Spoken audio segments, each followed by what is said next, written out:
Our job is to market that product to the consumer who are agents. The 7-level comp plan is how we get compensated, because we don't get a salary to do that. We get compensated. How we get compensated on marketing the product page. We are professional network marketers.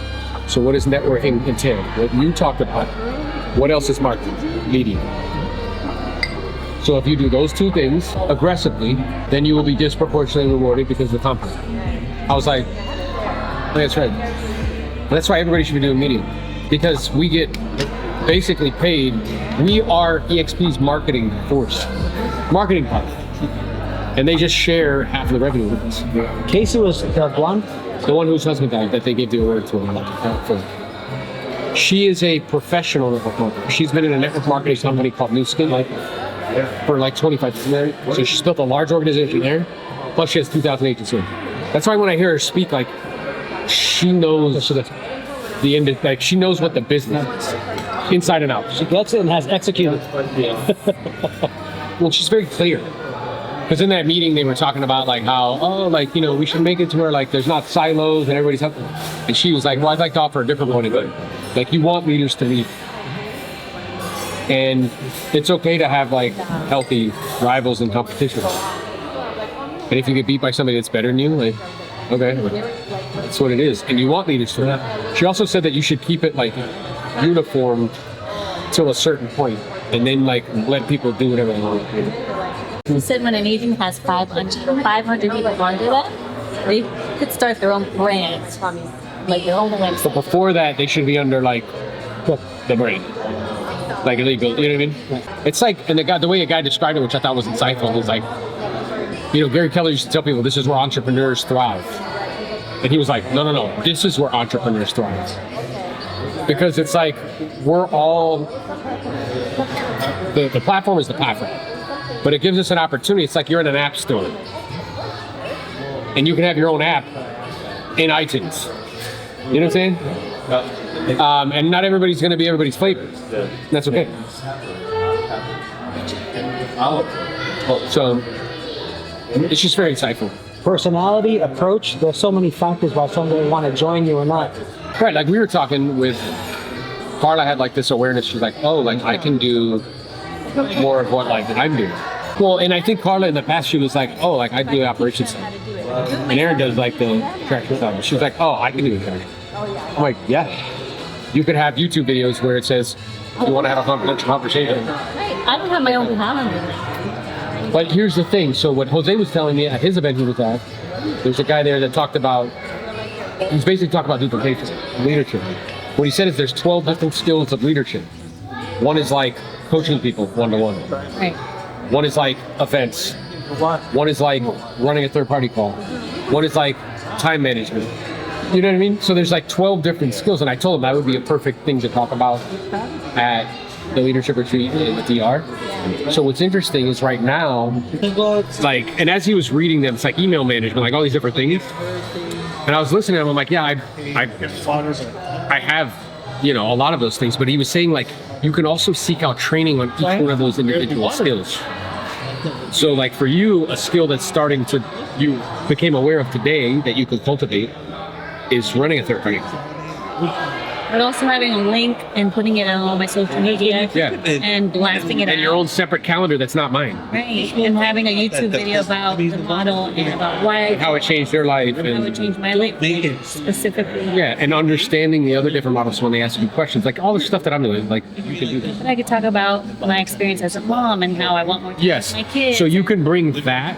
What I'm saying is like also understanding the difference between the different models. So when they ask you questions on third-party calls, you know what you're talking about. Right, I need to really know my stuff. So you've stepped into, let's say, like the skill of events because you've done them. You stepped into media, which I think is part of one of those 12 skills. Then you've also, now it's like stepping into running third-party. I think the email marketing too, using like the AI prompts, you can create a whole campaign. Yeah. So people, they maybe go on your link and they... Yeah, then they're in the ecosystem, but then they get an email. You tag them, and then they're getting emails. Yeah, drip campaign. Both of you are attracting different people. Yeah, what I told her today, I'm like, you will attract someone who will not actually be attracted to me. Like, A completely different person. And that's okay. And now that's your superpower as a female. Well, what really got me is like, I want to help my sister. I feel like she really needs it. And I feel like this gave me kind of like a plan and a path. And tools and like a mental map. Yeah, that I could teach her to do too. It's not her. It's how many other females. It's not just her. I have a That's list in what I my mean. head of It's other not just her. people It's- in our Well, and I think she also became aware because she's seen what it's done for us, and like she knows that what we're doing is like wild. She has this awareness that like she can do that for other people, and that's what like gets you. That's what gets me excited because like we're good. Like we're financially well off. And so me making more money for myself is not that exciting. It doesn't get me up. But if you tell me that I can help my sister change her life or other ladies like single moms in the organization, like that gets me excited. Countless other That women. gets me excited. Like if I could change their Like legit. legit. And I feel like it's the first time I saw a plan that I can teach them. It's good. They have to like somebody has to tell them to turn it off. Well, How many conversations have you had with me about that? Like they have to tell you to be like, yo. Well, you hear balance. You hear everybody talk about balance. I got the balance. You got balance. Yeah. It's like it's the goal and everything get out of the way to get to the goal. Sense of urgency. There's not an off switch, and it's a recognition that it's a season. Right. Because you don't want to. So one of the things that I was aware of too, like let's say you build to like 2,000. The probability, naturally and normally, and particularly depending on where you are in your life cycle, that you're going to aggressively charge is probably small. It's normal and natural. Sure. Because at that level, what I'm also aware of is like I was talking to Mike, she hit the 2,000, where he's growing at 100 agents a month, independent of him. Like, what it starts to aggressively build. So as a natural byproduct, you probably want to enjoy some of the fruits of it and go hiking for 3 weeks, which he's doing in June, or travel like every, you know what I mean? Otherwise, why are you purpose? It's normal, right? It's natural. So it's a recognition, it's a season. I told Carla when we first started doing this, it's the same thing as like with the real estate thing. And that didn't work out the same because it wasn't as leveraged, didn't compound, but it did in the fact that it took me 3 to 5 years to acquire the specialized knowledge to be able to make 7 figures selling real estate. Well, with this, you can spend 3 to 5 years of building and cultivating leaders in that, like radically take your foot off the pedal, and it will continue to grow independent of you. It's 3 to 5 years for you to have time freedom and location freedom. 3 to 5 years of flying around the country, driving to people, doing events. 3 to 5 years of volume over time. You know what I mean? Like ridiculous amounts of volume over that time frame for the long-term payoff in a vehicle that compounds and is highly leveraged. And people won't understand it. They won't really get what you're doing. But like bees don't take the time to explain to to explain to flies why honey's better than shit. So like they don't understand what we're doing because most people are playing a short game. What we're doing is playing a long game. The issue with long games, it takes a while to get like it's fun and juicy and traction. Sure. And I think that bamboo example is gorgeous. Yeah. It's perfect. And I think part of it is skilling up. Yeah. I had the thought today of, all right, I've been here once before. It was in my real estate business. And now it's just skilling up in this industry. Yeah. And knowing a presentation and how to ask questions of people to qualify them enough to where then it just becomes, okay, I'm doing this again, I'm doing this again, I'm doing this again, I'm doing this again. Explaining to Jose like that as a professional in this game, it requires similar skill sets, some that are different. And it's the acquisition of those skill sets. Where he was saying he was in a room with a leader that built 1-800-JUNK into the company that it is. And it said in the duplication of leaders typically have like 12 different skills that he mentioned. One of them was being able to do events. But it goes to watch that. One is learning how to coach one-to-one. One is learn how to build people one-to-many. One was like time management. One is like conflict resolution. being able to resolve conflict. It's going to happen. It's going to happen. Ready experience. Oh yeah. And So it was interesting because I was talking to Ricky, and his natural disposition is to move away from conflict. He doesn't like it. So there was someone he was talking to who said that they had conflict with Jose because Jose tried to go after a listing that he had. But he really likes me and he likes my content and he watches it all the time and he's like all about it. So he's like, I don't know, like, what do you think I should do? And I was like, it's interesting our different dispositions because I've learned that skill set of conflict resolution not only through selling real estate in high volume, but I also trained with Rick and with Gremlin Teaming for 10 years. So I know how to constructively work through conflict and do it well. And so his is what do you think I should do? And my answer to him was, get him on the phone right now. Let me talk to him. Right? So other people who don't have that skill set are like, let's see how it goes, like da-da-da. I'm like, no, let's get him on the phone right now. I want to talk to him about it right now. Squash it. it won't go away. It won't go away. Yeah. But what I thought was really insightful, and I told Jose at the Elite Builders Leadership Retreat in the DR, he can talk about this. So really in building leaders, it's a recognition. I told him what would be really awesome is, let's say we have a board of like leaders in the organization with a report card on those skill sets.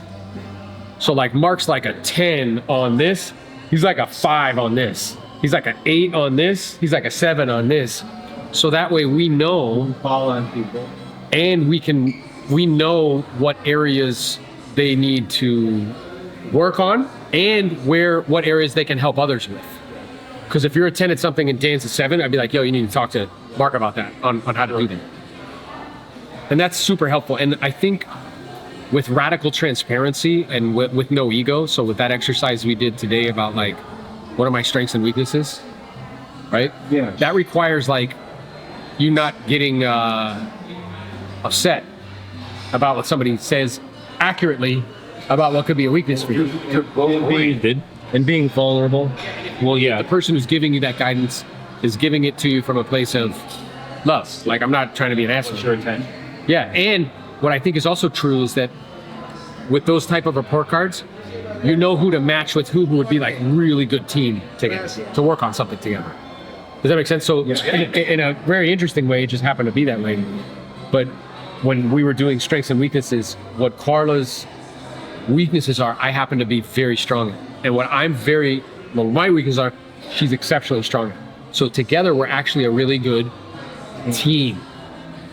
And what's happening now is that with what you were saying, you're starting to acquire some of those other skill sets, or you're open to it. And you're aware that through the acquisition of those other skill sets, you can actually lead other people and change their life. And I don't have to be as good as you are. Yeah. It doesn't really matter. Yes. It's a matter of doing it. Just doing it. Right. Yeah.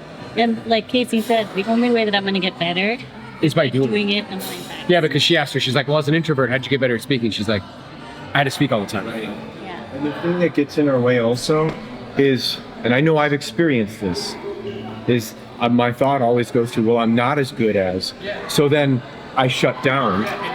When they were asking about production numbers, it's like, who here has sold X amount of homes and you were one of the top 10% standing. So I looked at you, I'm like, do you see? You see what I'm talking about? It's like, that's who you are. Yeah.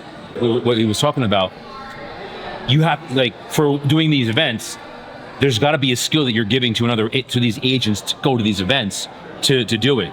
So skilling up. I said to you, where like you have the intestinal fortitude and courage where you started doing the events, right? Yeah. And he asked me, he's like, can you want to give me some honest feedback? I was like, yeah, bro, here's what worked really well. Right?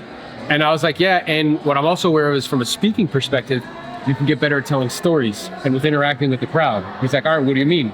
I'm like, you're just like talking to them. And I was like, well, start with a heart story of you sleeping on your parents' couch when you're 30. And then also asking engaging questions. Like, you've seen me speak where I'm like, how many people besides me have ever had that experience? Right? And when I'm walking by people, I actually look right at them while I'm talking to them. Or like, hey, I'm noticing some heads nodding. Or what do you think this means? Where when I did the thing where I was like, who does Michael Jordan's mom represent? And then be quiet. Instead of telling them, because it gets interaction. But you were like, oh yeah, that's accurate. and I can work on that. Yes. Yeah. So it's iteration. And it's just doing it. that's right. And what's happening, what I'm aware of too, is like we all have report cards, and what I view like my role, and essentially your role is for the people that you bring into your orbit, is to like know as best as I can people's report cards, and then be able to help them in the areas where they need the most help. That's huge. Because essentially by doing that, I'm equipping you to do that for someone else. How will we test them? How do you envision that we could I think we get from Jose what those different skills are, and then look at it and see if we need to add anything to it. And then and then at the leadership retreat, we can do like report cards. we can rate ourselves, and then others can rate us? Oh, we'll get it, and it's anonymous. And then we can take those like dry erase things. No, look, we can take those dry erase things, and I don't know if it even has to be anonymous, but you can take those dry erase things, stick them on the wall, so it's like Aaron, da da da, Chris, da da da. You know what I mean? And we can see what where it is, and then everybody circles the one, like maybe one or two that they need the most help with. But then you know them. I know that as a leader. You know that as a leader, and you can work on it. Focus. Because what this is leadership and duplication. That's what it is. And duplication. I'm very much like how he is. It's like all the good stuff is great. Yeah. Tell me what I need to work on. Like, what is it? That's But here's the thing that which I appreciate that you give the honest feedback of. And All right, here's here's what you're doing that you need to work on. Here's the thing that I learned from that, Dan. When I roll over the good stuff, like today, when you looked at me, we also don't acknowledge what our strengths are, and then we can't have the like you know how he's confident all the time. Yeah. That's where we can come from. Then It's not from true. a place of cockiness, which he displays, but from a place of We all do. knowing, from we knowing. joke, but Rooster on it. yeah, we joke.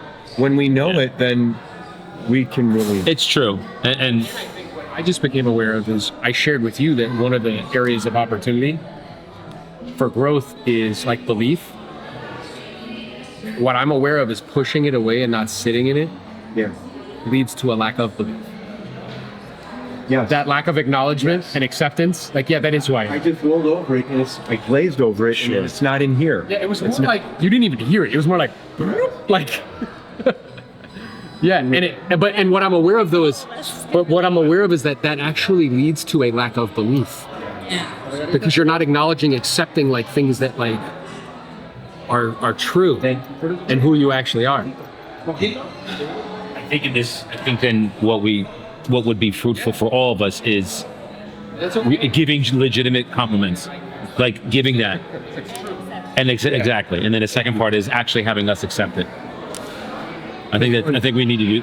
So when you see opportunities for that, or anyone here that me or you is doing well, say it. Yeah, and what I'm aware of is a good practice is to be like when somebody says it, look them right in the eye and be like, I appreciate you saying that.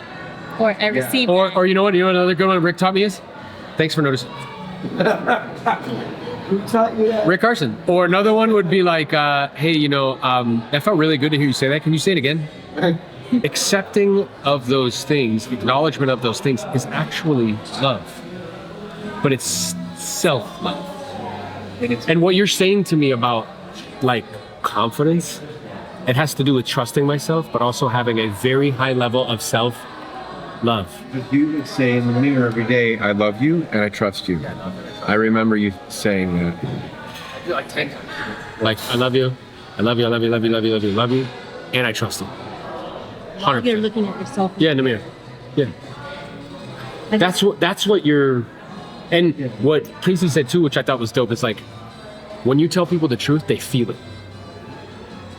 It goes beyond like intellect, like they feel it.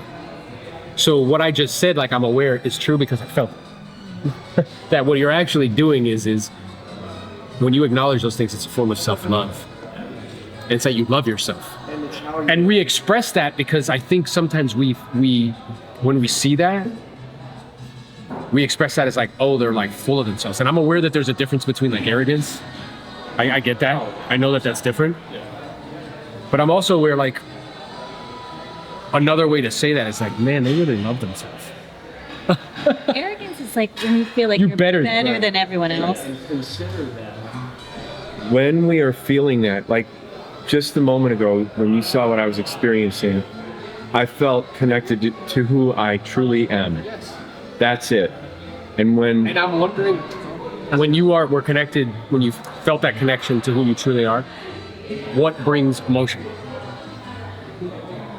joy, euphoria, and like bliss, because it's If you would allow, I know we're at a table in a Mexican restaurant, but if you would allowed yourself to fully experience that, what would it have been like? what that is. We've done it with breath work. Yeah, so I think that's also another thing, which is where when that, so I've noticed, and I like love this woman completely, is a tendency when emotion comes up to stifle or apologize. Yeah. And you'll hear if, yeah, I think everybody on this call, I've seen some tears or like toughness. And when there is, if I notice that at all, the first thing that comes out of my mouth is like, hey, there's nothing to apologize about. It's normal and natural. It's like rain and sunshine. You get zero judgment from me. But I feel like in a way, like when that comes up and you try to push it away, it's the same thing. It's actually the same as pushing away acknowledgement of what you're doing well. Yes. They're both a rejection of self. Yep. Right. When you push down the bad, you're also pushing away the good. Right. You actually can't self-select. Right.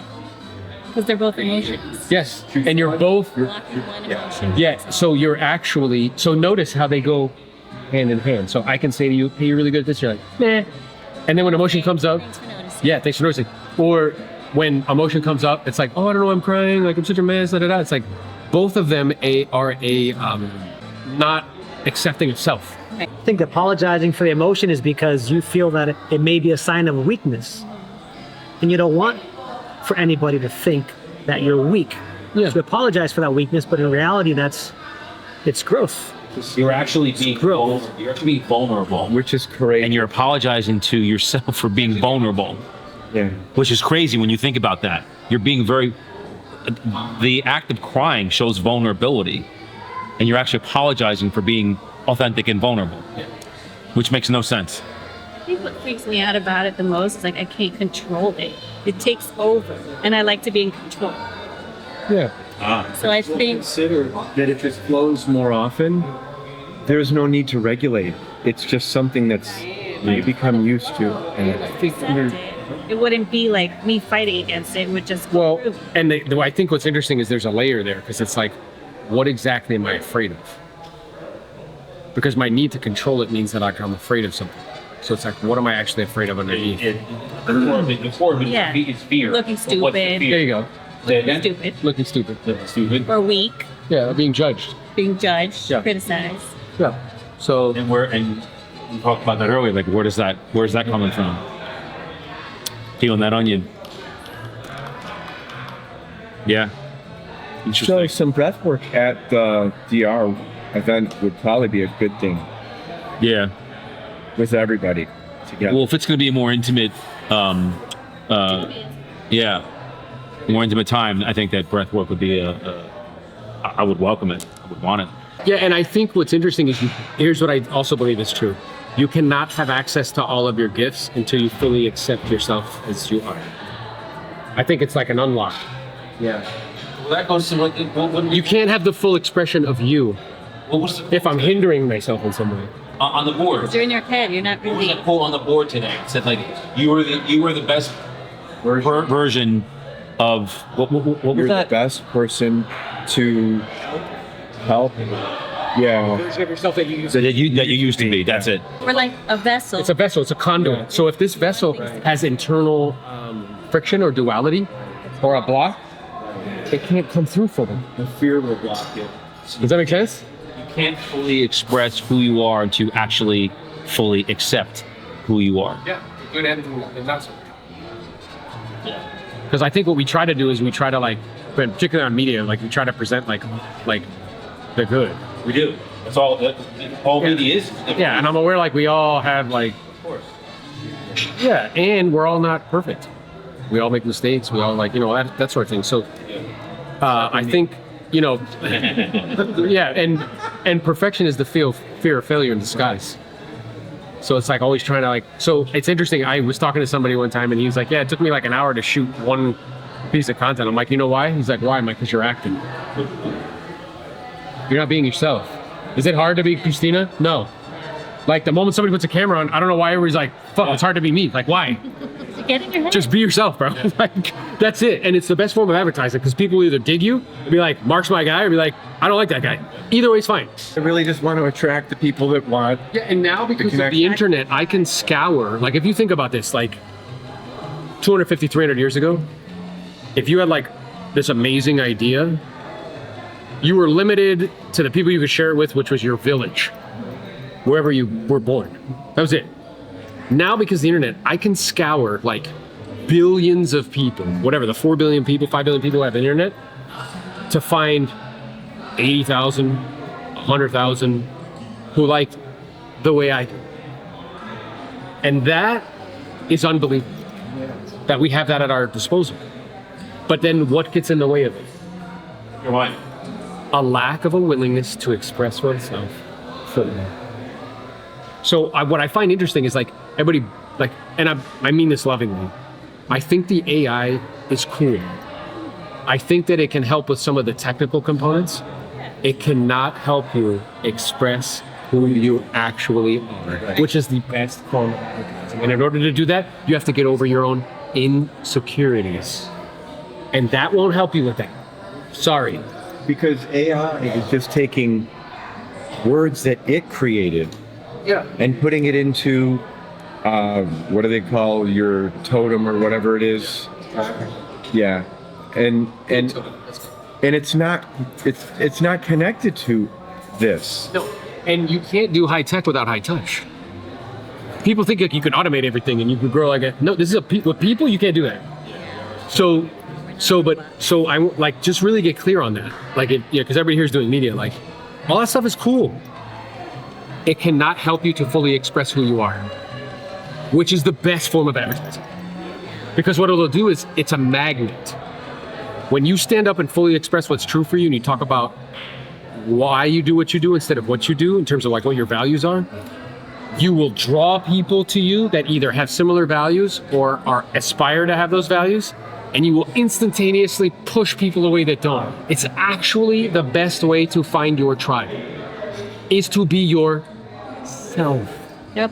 And you would think that that's easy. Some people don't know who they are. Right. Or they do, and they're insecure. Yeah, or they've been acting like someone else. Right. So and when I said that to that guy, he was like, he thought about it. He's like, yeah, that's true. I'm like, you're trying to pretend to be something.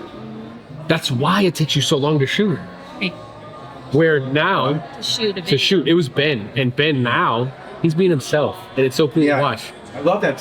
He just did the last one, and I was gonna text you because the last one he did, he's like, man, shoot, come on, look at this. Look at this. Is it 5 bedrooms in Amherst, Mass? Come on, man. Like, and I was like, wow, that's the first video I've ever seen Ben just kind of like go like this. And I was gonna text him and be like, what did you say to Ben before this video he just shot?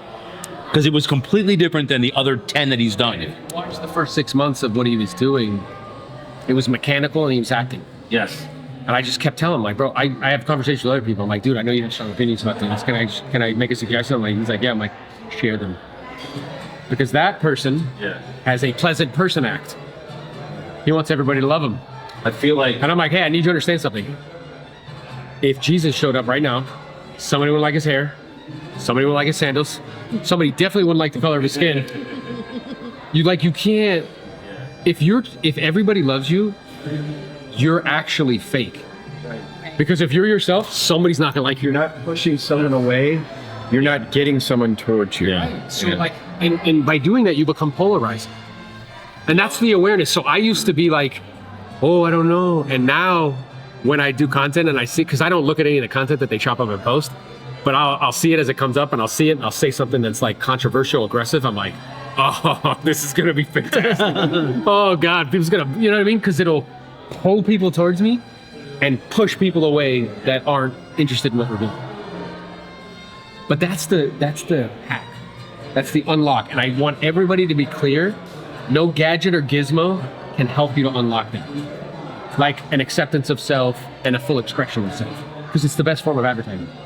I think it's a decision that you make on, I'm going to be me, the best version of myself. Yeah. As opposed to trying to please everybody with your content. Yeah. Yeah, it's like funny because people will show up to the. I saw in the chat one time. You know that role play thing we do on Wednesdays. Yeah. And it's great. It's like $1 million worth of game for free. It's unbelievable, right? And there was a lady in the chat. A lady in the chat was like, "Hey guys, can we ease up on the cursing?" And I was like, "No." I was like, "No, you're getting $1 million worth of game for free. You could deal with a couple fucks or shits." You know what I'm saying? Because that's who I am. I'm not going to alter that. You know, and you know what's interesting is I know that people will get pushed away because of that. They actually won't listen to what I have to say because of that. I'm also aware that there's a woman who hired us to speak, which video has gotten like 10,000 views on it. And you know how she found me? TikTok. But you know why she said she hired me? She liked the fact that I cursed. Yeah. You see what I mean? Where's the evidence? So it's not saying like cursing is the answer, but like that's how I speak. That's how I speak to my children. I do. And even I remember I was at the table and Mark was like, "Oh man, really?" I'm like, "Yeah, dude. It's just words. They're appropriate. Sometimes they are and sometimes they're not." It's the intention behind the words. A good fuck will go a long way when put in the right context. Right, I fucking That love carries you. weight. That carries weight. That again, what you saying? But yeah, you see what I'm saying? So it's like being unapologetically you. Yeah. And there's no like technology that can help you. That's an internal thing. It's an acceptance thing. It's a deserving thing. It's a belief thing. It's an acknowledging of gifts. It's an acknowledging of like areas of opportunities for growth. When you look on Instagram, you see all these posts that have 1 million views. What is it? It's somebody helping an animal. What does that do? It tugs at your emotion. It's somebody doing a good deed. Why is it doing it? Because it's tugging at your emotion. You're feeling it in here. So when you do those, it's what you're saying. Like when you go and you actually can be like, you're pouring you out, people will feel it. They feel that. Yeah, because it's true. And you know the truth by the way it feels. You can tell.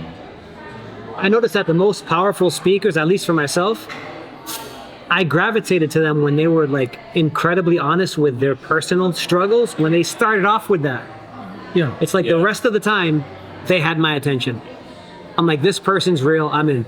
So I was doing I think it was my second Toastmaster speech, and when I did it, I asked the lady at the end, I'm like, "So how did I do?" You know, because I was all nervous. She's like, "You did amazing." She says, "You spoke from the heart. People connect with the heart. If you try to like get over and try to, you know, use the perfect words and be the most clever person, people aren't feeling that. But if you come from the heart, people are like, yeah, you know what? That dude's sincere. I know where he's coming from." What's a Toastmaster? Toastmasters, it's a public speaking group. Oh, okay. Where they like help you learn how to speak better. And part of doing it is you have to give a talk like every week. So what? And you have to give a talk every week in front of the group. And it's different types of speeches. So different after you do, topics. I believe it's like 10, then you're considered a Toastmaster. You know who did that? Because I suggested to him to do it? It was Brian Rodeo. Yeah. So he could get better at giving talks to people. It's like what is it, like a nationwide group? Yeah. Yeah. So there's chapters everywhere. And we noticed, because I noticed I had the same conversation with him on those skill sets. I'm like, hey, you need to get better at that. And then he did it. He's been doing it for, I don't know, maybe 5-6 months, something like that. But it forces him, he gives a talk every week. And You think I should do? probably. Yeah. Why not? Or should I get better at this? Yeah. So, I mean, I can share with you what I've learned from Pete Vargas and other people, because you notice the way that I structure my talks is very similar. Heart story at the beginning, then head, then hands, then heart. I mean, that's what that is, right? So if you notice the guy who did the talk on the AI, heart story at the beginning, then head, I'm going to teach you something, then hands, go here, grab this, it's free. You get hit with the upsell for $3,000 after you grab the free shit, but it's free. And it's a lead magnet. Then he closes the heart story. It's a formula, bro. Like it's like a listening presentation. It was almost disproportionate, in my opinion. It was like 70% was heart. Then he ran through the content. Then he was going to try to sell you something for $10,000. He says, but I'll give it to you for free. Then when you open the link, it was a $3,000 package. But as you went further down, the content he was offering was actually there. You're like, wow. So I think if you're gonna purchase something that's AI related, that's content and the whole prompting, you're like, I'm going to give this guy a shot just because of how he made me feel on his story. Often copied, but never duplicated. What's up, team? I got with me Mr. John Mikish, 2300? 2,300, yeah. 2,300 Yesterday we hit agents 2,300. in the organization.